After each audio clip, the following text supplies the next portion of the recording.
So I want to talk about one specific situation. Here's the situation. So, the Bucs looks like they were running out the clock right here. That's what was happening. And with 47 seconds left, you're going to see Andy Reid, for some reason, calls a timeout. And I'm saying for some reason. Clearly, I think the mindset was, hey, if the Buccaneers are just going to run out the clock, well, then let's take advantage of that. Let's, call a timeout. Let's try and get the ball back. Maybe we can score more points. This is an 8-point game at this point. So, one score, it can easily, if I think Andy Reid's probably thinking, hey, if I can get down the field and kick a field goal, well, now it's a 5-point game, and now, we're looking pretty good.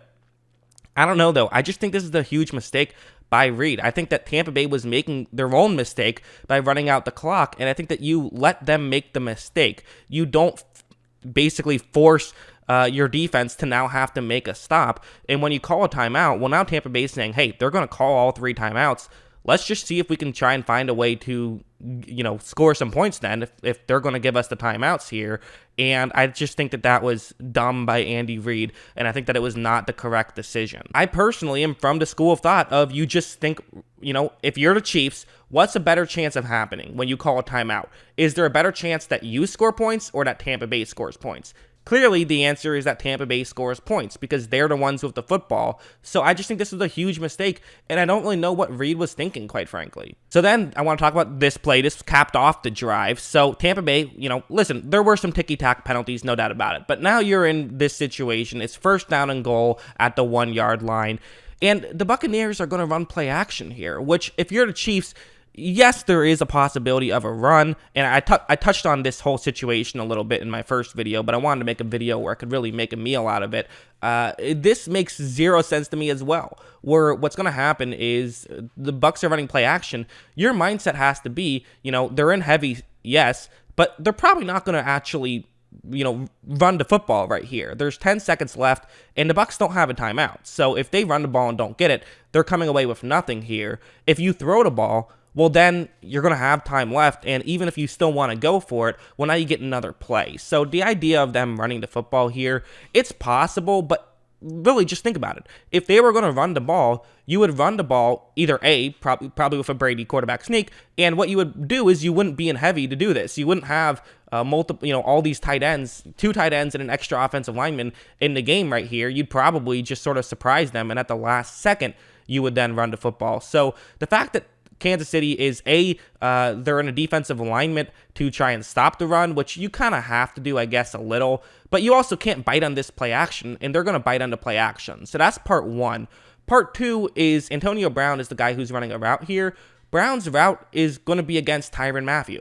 That's not a great situation, and sometimes these situations happen because there's Mike Evans and Chris Godwin and Rob Gronkowski and a lot of other guys to worry about. But the flip side is that Antonio Brown's the only wide receiver in the game. So why don't you have Brashad Breeland covering him? In fact, why aren't you double teaming him? There should be a cornerback, and probably, if Matthew's on him, there should be another corner on him. Just completely take him out of the play. I get that you have Gronkowski, you have Cameron Brate, and by the way, there's a linebacker on Gronkowski, and Daniel Sorensen is on Brate. So why don't you have, there's only one corner in the game here for Kansas City. This just seems like a complete mistake, and I don't really understand what they were doing. Watch.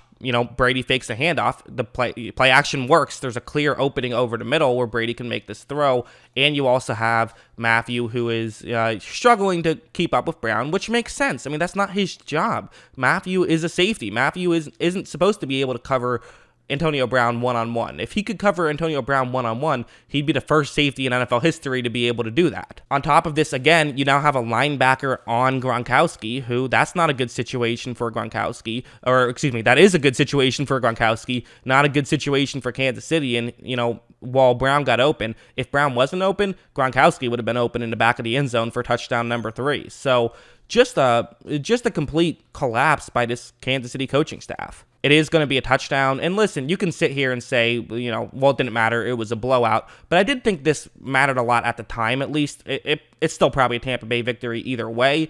But if you could have gone into the half up, only down 8 points despite playing horrible in the first half, you would have felt great about that.